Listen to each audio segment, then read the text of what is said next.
కవితను ప్రజాశాంతి పార్టీలోకి ఆహ్వానిస్తున్నట్లు ఆ పార్టీ అధ్యక్షుడు కేఏ పాల్ తెలిపారు. తమ పార్టీలో చేరితే జూబ్లీహిల్స్ ఉప ఎన్నికలలో ఎమ్మెల్యే టికెట్ ఇస్తానన్నారు. ప్రజల్లో కవితపై ఆత్మవిశ్వాసం పెరగాలంటే గద్దర్ చేరిన ప్రజాశాంతి పార్టీలో చేరాలని కోరారు కేఏ పాల్. కవితను బీఆర్ఎస్ పార్టీ నుంచి సస్పెండ్ చేశారు.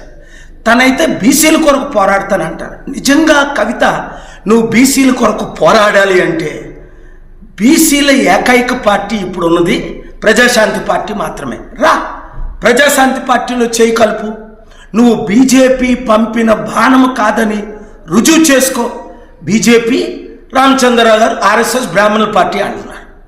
కాంగ్రెస్ 12 ముఖ్యమంత్రులు చేసిన రెడ్ల పార్టీ అని తెలుసు.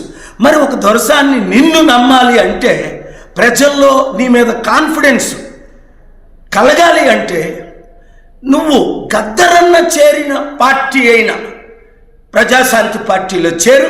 రా, జూబ్లీహిల్స్లో పోరాడదాం, రుజువు చేసుకుందాం, అందరి మనసుల్ని విన్ చేద్దాం.